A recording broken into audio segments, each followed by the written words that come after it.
So today we're going to go over what is frozen shoulder and what's the best way to treat it. So my name is Dr. Ron Miller. I'm one of the specialists here at Pursuit Physical Therapy, and we get many inquiries or questions about do we treat frozen shoulder and what is it. So just to kind of answer the question, what is frozen shoulder? So a lot of medicine doesn't know really what frozen shoulder is.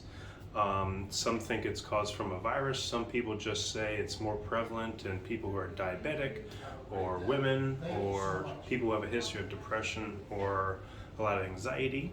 But truly, when it comes to medicine, we don't know what really causes it. I mean, think about it. It only happens to one joint, and it's only the shoulder joint, but it doesn't happen to the elbow, wrist, or any other joint. So we don't really know what causes it. Some people think, or the normal experience is that they injured their shoulder and all of a sudden it just has this adverse reaction where it just tightens up and it becomes frozen, thus the name frozen shoulder. So we truly don't know what really causes it. What we do know a lot of times is the gold standard for treatment after you're diagnosed with frozen shoulder is an intra-articular injection. Some physicians will use cortisone or some sort of mix of some sort of anti-inflammatory or corticosteroid, but getting a intra-articular corticosteroid injection plus PT is kind of the gold standard with this. Now, what happens? So if you don't do anything, frozen shoulder can last anywhere from 12 to 18 months, and it goes through 3 phases. It goes through a freezing phase, a frozen phase, and a thawing phase.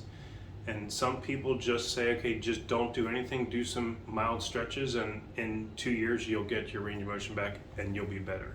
Sometimes that works, but a lot of times these people are left with like 25% to 30% loss of range of motion and are severely weakened in that state because they haven't been able to use their arm for a year and a half and stuff like that. So the normal course of care, if you don't do treatment at all, can be 12 months, 18 months, and you may end up losing some of the range of motion. So what I've found is the best treatment. Yes, a corticosteroid injection works great sometimes, especially if it's in the frozen phase and freezing phase too. But if you start physical therapy as soon as possible, that's great. You can stop it from fully freezing, okay?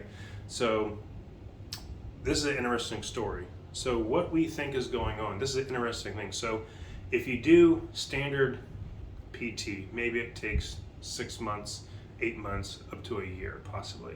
What we found here that works phenomenal is if you treat the neck and the shoulder, our frozen shoulder cases are actually getting better in 4 months. Okay, so we're actually able to show better results. Now there isn't a lot of studies that have been done on this. This is more of a clinical expertise. But my theory for this is that, just think of it this way, all the nerves from the neck control the whole arm. And there's some sort of adverse control or autonomic nervous system problem when you have a frozen shoulder. So I'm treating not only the shoulder impairments, but if you can treat the nerve root or the neck problems too, this shoulder will melt a lot faster than waiting through each phase.